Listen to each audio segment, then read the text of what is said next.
কোরবানির পশু দিয়ে জবাইয়ের আগে উপকৃত হওয়া যাবে কিনা? হাল চাষ করা যাবে না। কেউ যদি করে থাকে দেশ গ্রামে বলে দিবেন, যেই পরিমাণ হাল চাষ করছো এই পরিমাণ হাল চাষ করলে কত টাকা পারিশ্রমিক আসে, এই পরিমাণ টাকা সৎকা করে দিবেন। হাল চাষ করা যাবে না, যদি করে থাকে সৎকা করে দিতে হবে এই পরিমাণ। হাল চাষ এটা না করা, এগুলা করা যাবে না। কোরবানির পশুর দুধ, এই দুধ পান করা যাবে না।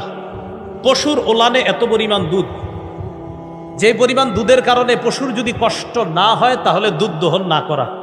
কোরবানির পশুর ওলানে দুধ যদি দহন না করলে কষ্ট না হয় পশুর, যে এটাকে আমি যদি দহন না করি সমস্যা হবে না, তাহলে আপনি ঠান্ডা পানি ওলানের মধ্যে ছিটিয়ে দিবেন, ঠান্ডা পানি ওলানে ছিটিয়ে দিবেন, এক্ষেত্রে তার কষ্ট কম হবে। সেক্ষেত্রে আপনি দহন না করে এভাবে রাখা উত্তম। এরপরেও যদি কেউ দহন করেন, দহন করলে দুধ আপনি খাবেন না, আপনি মালিক, আপনি খাবেন না। ঘটনাচক্রে আপনি আধা কেজি দহন করছেন, দহন করার পর 1 গ্লাস খাইয়া ফেলছেন। খাওয়ার পর গাজীপুর আপনার 27 মাদ্রাসার মোতায়েম সাহেবের কাছে গিয়ে জিজ্ঞাসা করছেন, হুজুর আমি তো 1 গ্লাস দুধ খেয়ে ফেলছি, আমি তো মাসালা জানতাম না, মানুষে বলা বলি করতেছে দুধ খাওয়া নাকি ঠিক হয় নাই। তখন হুজুর আপনাকে বলবে 1 গ্লাস পরিমাণ দুধের মূল্য যত হয় এই টাকাটা আপনি সৎকা করে দিন।